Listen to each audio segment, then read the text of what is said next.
কাঁথি পুরসভা 14 নম্বর ওয়ার্ডে বাড়ি তৈরি জল নেওয়াকে কেন্দ্র করে বাঘ বিতণ্ডে জড়ালেন খোদ কাঁথি পুরসভার পুর প্রধান। পাল্টা অকথ্য গালিগালাজ করার অভিযোগ বাধা দানকারীর বিরুদ্ধে। জানা যাচ্ছে কাঁথি পুরসভার দীঘা বাইপাস সংলগ্ন এলাকায় 14 নম্বর ওয়ার্ডের সরকারি খাস জমিতে থাকা একটি জলাশয় থেকে জল নিতে অনুমতি দেয় কাঁথি পুরসভার জনৈক ব্যক্তিকে, কিন্তু ওই জমির পাশের জমির মালিক জল নিতে বাধা দেয় বলে অভিযোগ। এই ঘটনা জানাজানি হতেই প্রথমে ওয়ার্ড কমিটি বাধা দানকারী ব্যক্তিকে বোঝাতে গেলে দুর্ব্যবহার করে বলে অভিযোগ। সেই খবর পেয়ে কাঁথি পুরসভা চেয়ারম্যান সুপ্রকাশ গিরি 14 নম্বর ওয়ার্ডে গেলে তাকে উদ্দেশ্য করেও গালিগালাজ করা হয় বলে অভিযোগ। আর এরই মাঝে বাঘ বিতণ্ডায় জড়ালেন সুপ্রকাশ গিরি, বাধা দানকারীকে ধাক্কা দেয় বলে অভিযোগ। এই ঘটনার ভিডিও সামাজিক মাধ্যমে ছড়িয়ে পড়েছে, যার সত্যতা যাচাই করেনি ট্রাইব টিভি বাংলা। যদিও এই ঘটনা নিয়ে কোনো প্রতিক্রিয়া দেননি পুরসভার চেয়ারম্যান সুপ্রকাশ গিরি।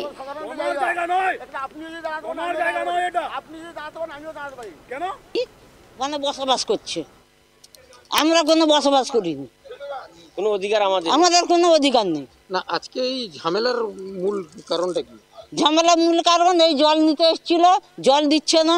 এবার সে তো একটা বাড়ি করছে, আমার পুকুর আছে, পুকুর থেকে জল দিব না? আপনি বলুন। সুবিধা অসুবিধা সব প্রত্যেকে থাকে। এই জায়গাটা কি পৌরসভার না? পৌরসভার জায়গা, সবাই ব্যবহার করবে, কিন্তু আমরা ব্যবহার করতে পারি না। কেন? একটা লোকের জন্য, এই গোরাচাঁদের জন্য আমরা ব্যবহার করতে পারি না। কুশিক্ষা, রাজনৈতিক মূল্যবোধ না থাকলে এইরকম আচরণ করে। আর কাঁথি মিউনিসিপ্যালিটির চেয়ারম্যান যে এই রকম প্রকাশ্যে আচরণ করছে, মানুষকে মানুষ বলে গণ্য করছে না, এবং মুখের ভাষা, তার প্রধান কারণ কাঁথিবাসী দেখেছে যে পৌরসভা নির্বাচনের সময় প্রায় কোনো ওয়ার্ডে এরা জেতেনি। ভোট লুট করে মানুষের গণতান্ত্রিক অধিকারকে ধ্বংস করে এরা চেয়ারে এসছে। এদের প্রধানতম লক্ষ্য চুরি, এদের প্রধানতম লক্ষ্য লুটপাট করে নিয়ে যাওয়া। তাই এদের আচরণ কোনো রাজনীতিবিদের মতো নয়, এদের আচরণ কোনো প্রশাসকের মতো নয়। এদের আচরণ চোরের মতো, ডাকাতের মতো এবং গুন্ডাদের মতো। তাই তৃণমূল কংগ্রেসের ওপর থেকে নিচ পর্যন্ত অশিক্ষা যেরকম এদের মজ্জাগত, তাই এই ভদ্র মহামহিমের এই আচরণ দেখে কাঁথিবাসী স্তম্ভিত হয়েছে। কোনো কোনো ক্ষেত্রে সত্য, কিন্তু তাদের ভাগ্যে এইরকম অবস্থা আছে এই কারণে, কারণ এরা গণতন্ত্রের ধার ধারে না, শিক্ষার ধার ধারে না, সংস্কৃতির উচিত ধার ধারে না। এদের এই আচরণে আমরা তীব্র ধিক্কার জানাই। আপনি বলতে চাইছেন কাঁথি পৌরসভার 14 নম্বর ওয়ার্ডে বাড়ি তৈরি জল নেওয়াকে কেন্দ্র করে বাঘ বিতণ্ডায় জড়ালেন খোদ কাঁথি পুরসভার পুর প্রধান। এই বিষয় নিয়ে কথা বলে আমাদের সঙ্গে টেলিফোন লাইনে রয়েছে প্রতিনিধি চন্দন। পুরসভায় যেমনটা জানা যাচ্ছে যে পুরসভার পুর প্রধান জল নেওয়াকে কেন্দ্র করে ঝামেলা তৈরি হয়েছিল এবং সেখানে গেলে বাঘ বিতণ্ডায় জড়িয়ে পড়েন এবং বাধা দানকারীকে ধাক্কা দেয় বলে অভিযোগ। ঠিক কি ঘটনা ঘটেছে? 14 নম্বর ওয়ার্ড রয়েছে, এই ওয়ার্ডের গৃহ নির্মাণের জল নেওয়াকে কেন্দ্র করে বাঘ বিতণ্ডায় জড়ালেন খোদ কাঁথি পৌরসভার পুর প্রধান সুপ্রকাশ গিরি। পাল্টা কিন্তু অকথ্য গালিগালাজ করার অভিযোগ বাধাদানকারীর বিরুদ্ধে।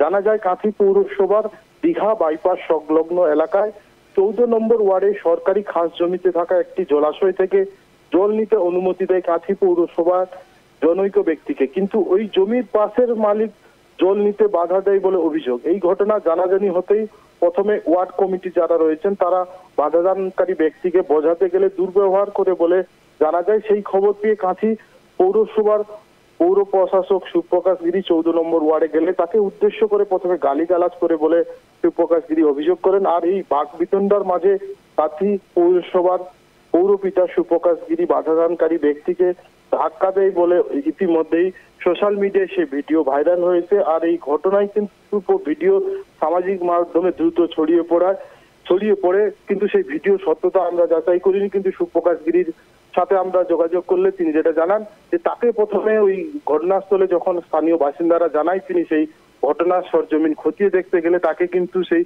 বাধাদানকারী প্রথমে কটু ভাষায় কটূক্তি করেন। সরকারি খাস জমি দখল করে রয়েছে সেই বিষয়ে কিন্তু তিনি বলেন পৌরসভার থেকে বারে বারে তাকে নোটিশ জানানো হয়, সেই নোটিশে কিন্তু তারা কোনো প্রকার কর্ণপাত করেনি। তারা উল্টো অভিযোগ করছেন যে সরকারি জমি যেটা দখল করে রয়েছে, এই দখল মুক্ত করাতে গেলে যেটা হয় সেই ছবিটাই নাকি ভাইরাল হয়েছে।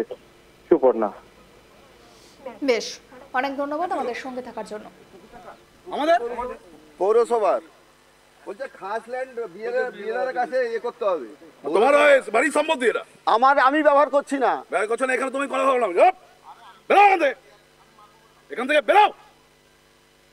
তোমার জায়গা না, এখানে দাঁড়িয়েছো কেন? বেরো।